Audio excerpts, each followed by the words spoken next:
A large river called the Danube runs through the center of the city of Budapest, separating it into two halves, the Buda side and the Pest side. Many medieval influences, including historic castles, caves, and Roman ruins, populate the Buda region, while the more dynamic and modern Pest side contains hundreds of cafes, bookstores, malls, and touristy walking streets.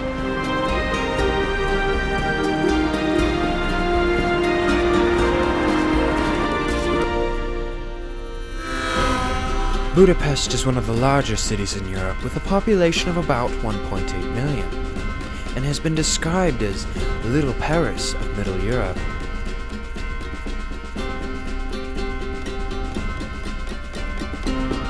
The city is known for not only its own vast 1,000-year-old culture, but for the remains of the others who've settled here. The Romans and later the Turks had a large influence on this land.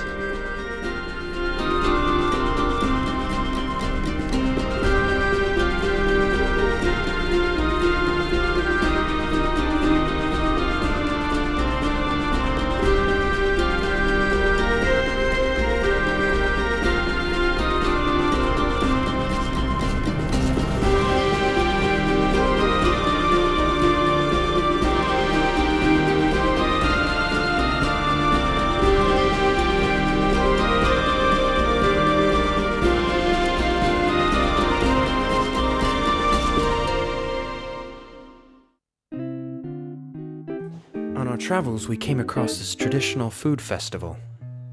So I went to one clothing shop somewhere here in Budapest, and the lady told me that this is the most Hungarian clothing she got. And I'm sure that every Hungarian wears this casual stuff every day. So let's try out to become a Hungarian guy in Hungarian city Budapest and eat some Hungarian food.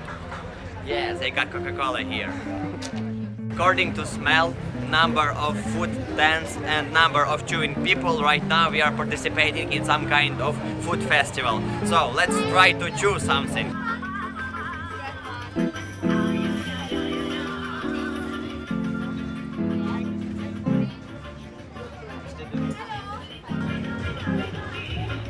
Hello, young lady. I have a very important question to you. What of your food is the most Hungarian here? Sausage, chicken, yeah. If you didn't know, sausages and chickens are produced only in Hungary. You know, like long time ago from the past when Hungarians, all Hungarians. Hungarian goulash is here. Goulash. Hungarian goulash, beef goulash. Okay, I understood. You know, no matter are you on festival or at restaurant or at wedding, you always supposed to have manners, you know. And I hate people who are slurping.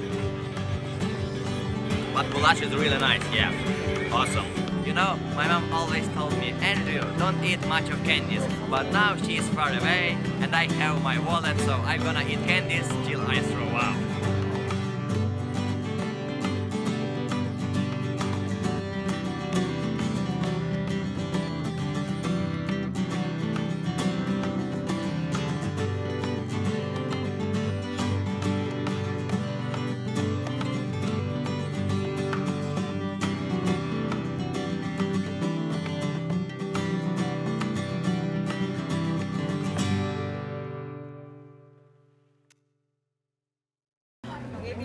Oh, yeah, I know. It's pretty hard to my taste, you know.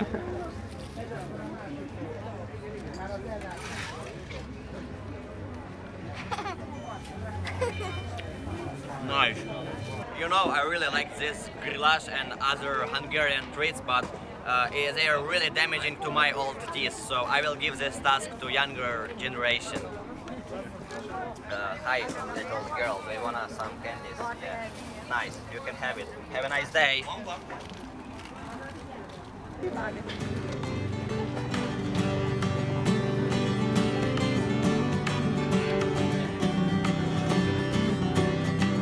Some guy on the streets told me that I am not looking like casual Hungarian at all. That's why I went to this ethno tent and they offered me. Oh, sorry, wait, get the right. I got to leave, yeah.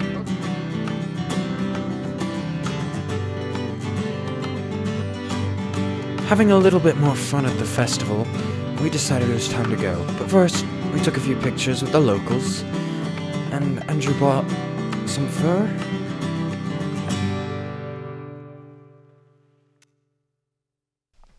Welcome to my kitchen. Oh, I mean, it's not my kitchen. Andrew loved the soup so much that he had at the festival that he decided to try and make his own. Kitchen, yeah. And today we will cook with Andrew.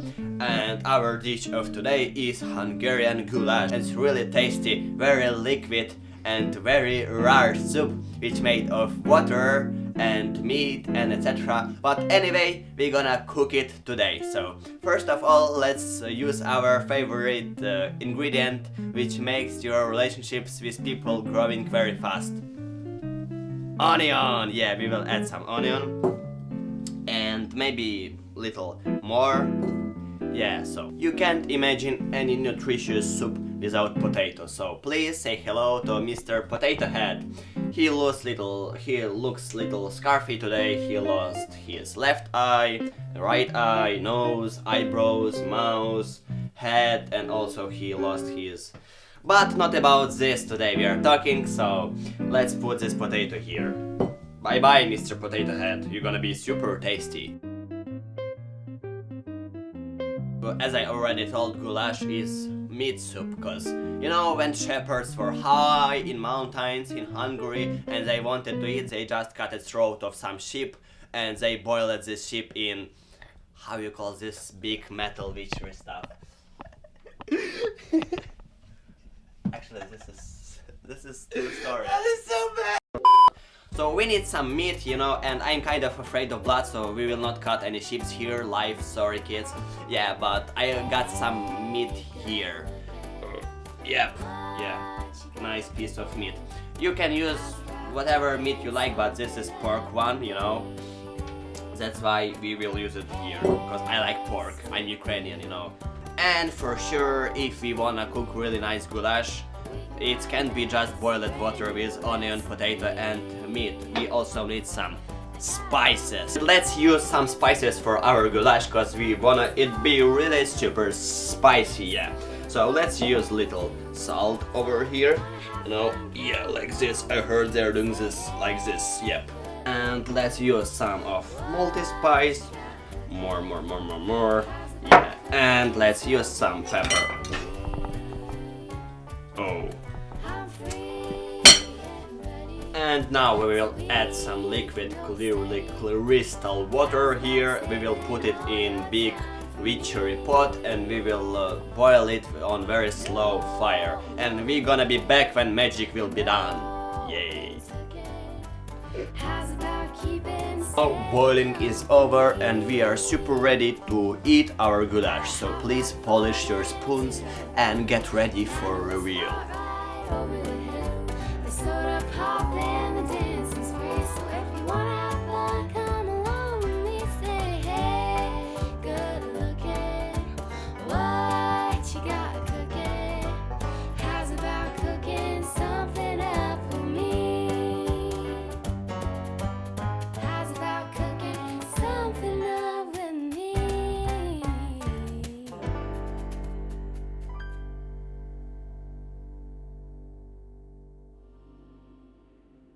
The Hungarian Uprising of 1956.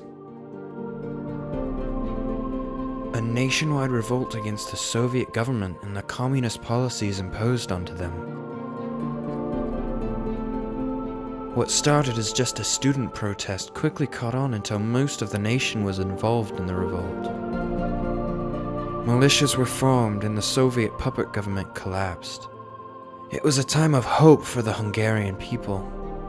Unfortunately, this didn't last long.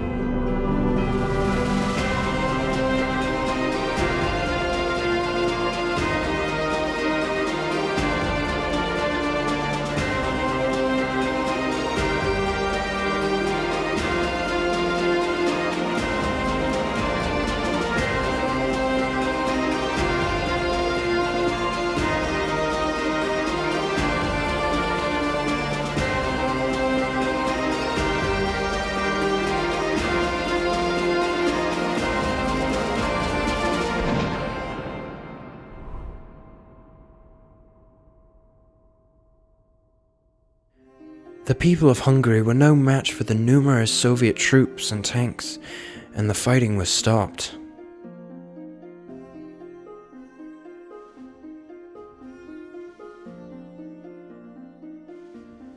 At the end of the conflict, 3,000 Hungarians had died and over 20,000 injured. These were dark times.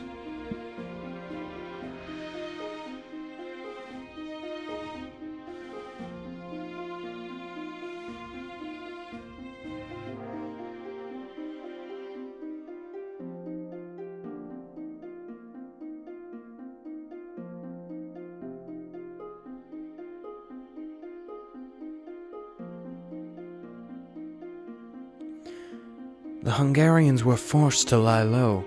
No creativity, no colors, no joy, for fear of being noticed and arrested by the secret police. Life under communism was bleak, and living with no hope was devastating for the people of Hungary.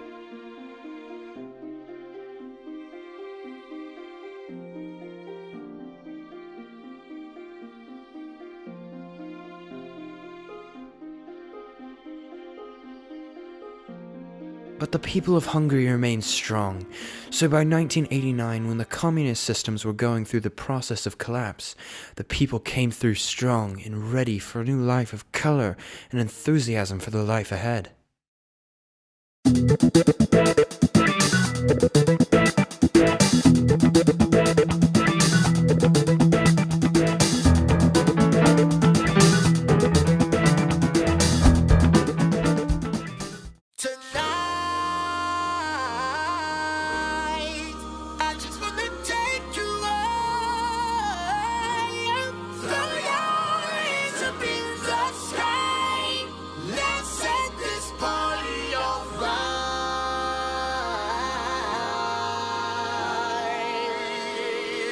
Players, put your pinky rings up to the moon. Girls, what y'all trying to do? 24 karat magic in the air. Head to toe, so clear. Look out! Pop, pop, it's showtime. Showtime, showtime, showtime. Guess who's back again? Oh, they don't know. Downtown. Oh, they don't know. Downtown. I bet they know as soon as we walk in. I'm wearing Cuban links, designer mix, Inglewood's finest shoes. Whoop, whoop. Don't look too hard, might hurt yourself. Known to give the color red the blues. Kill 'em. I'm a dangerous man with some money in my pocket. Keep up. So many pretty girls around me and they're waking up the rocket. Keep up. Why you mad? Fix your face. Ain't my fault they all be jacking. Keep up. Players only. Come on, put your pinky rings up to the moon. What y'all trying to do? 24 karat magic in the air. Head to toe, so clear. Look out! Right, back on our way. Okay, now, as we were saying, Andrew, please, pay attention. We're trying to make a documentary. Andrew.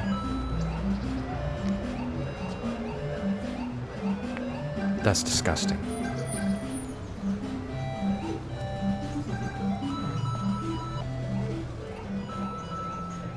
Oh no.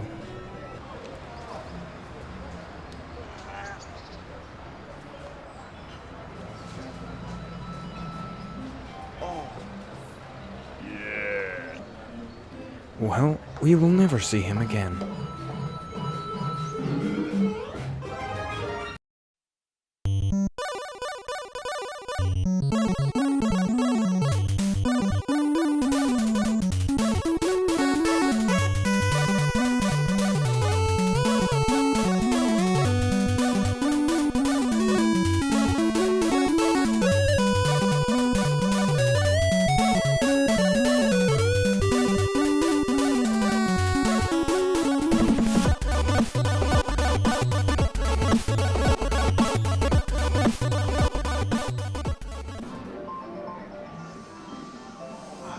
Andrew could not believe his eyes. There were so many. He began to feel a bit woozy.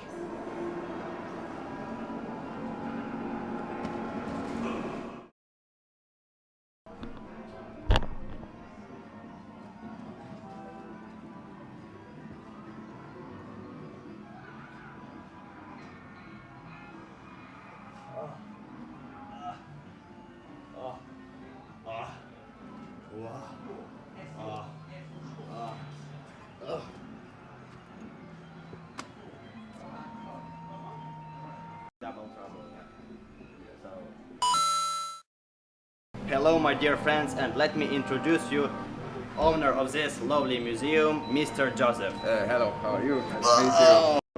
You can see I don't have any tickets for a gun show because Mr. Yeah. Joseph got some guns, yeah.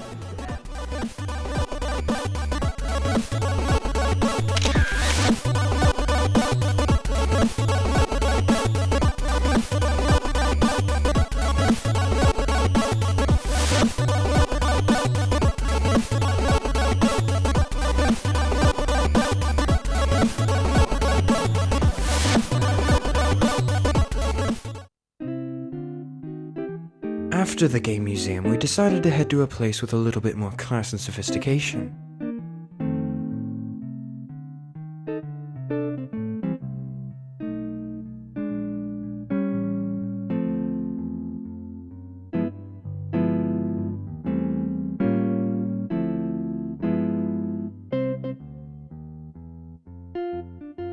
And here, of course, Andrew just played more games. Okay. Yes, almost, yes. I can't believe this. I lose again. I can't beat this game for 6 years. Oh, I will never do this. My life is pain. Hey guy, don't show your pain. Laugh, hide it. Smile. We knew this man's face from somewhere, so we asked for an interview. Turns out he's quite famous in a very strange way. His nickname? Tell a story Hide how the you, Pain Harold. appeared on those pictures in photo bank as a story, yeah. How it started, It's an interesting story. I had a holiday as everyone has. It was in Turkey 7 years ago, as I remember. As everyone does, I also did some selfies and uploaded them. There was no Facebook at that time, but there was another community site here, especially a Hungarian one, and I uploaded my photos to my friend to show where I've been. Quite surprisingly, a photographer contacted me, telling that he was seeking a character like me. He asked if I would be willing to pose for some shootings. I didn't know at that time what stock photos are at all, but we made the shooting. He liked the photos, I liked them too. He called me back again and again and made quite a lot of series, several hundred pictures. After that, I was curious, what are these pictures used for? So I put the photos into the Google search and find the first result. When I was a doctor, it was on a homepage of a hospital. When I was a teacher, it was a university homepage. That's okay. That's why these photos were made for. But maybe a year later, I discovered strange pictures. At that time, I didn't know that there were memes. There were some really funny, and I liked them, but not everything. There was only some rude pictures too, and drastic ones, which I didn't like. And at first I tried to stop this, but it's impossible. This situation lasted for years. I accepted it because I couldn't do anything else. So that's where I am now. In internet, you're a character Harold, and people saying in internet that you're hiding your inner pain because of your smile, yeah. But we can see that you're a pretty happy person, smile. So I think I have nothing to hide. So it's what the people thought of me. I understand. So Maybe I have a funny facial expression, which implicates that I'm hiding something, but it's only a story. I understand. Right down the street from the Cat Cafe, Andrew found something he thought was worth a look. This is the Miniversum, and what they do is fascinating.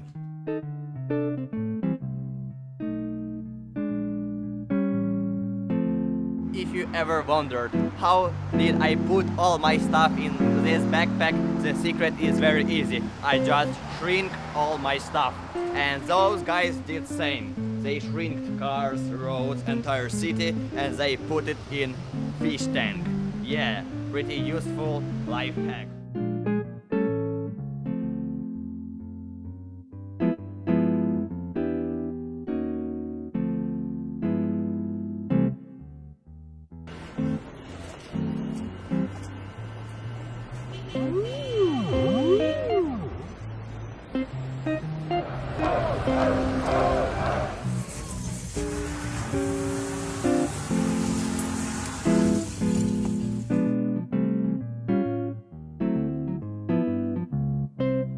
The mini-versum is both huge and tiny in scale, and a perfect place for Andrew to crack a few corny one-liners.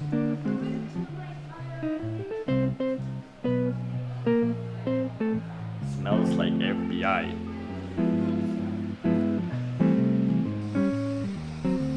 I hope this guy not going to sell his cows for magic beans.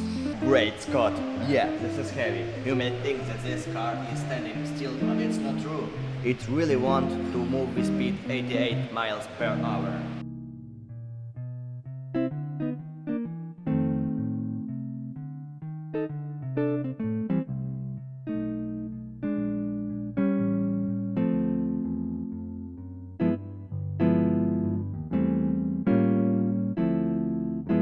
The day was drawing to an end. Andrew stopped to have a sandwich before the long journey home.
Though we tend to get a bit distracted and off the main topic of this documentary, I hope you had an informative and entertaining look at the history of Hungary in the city of Budapest.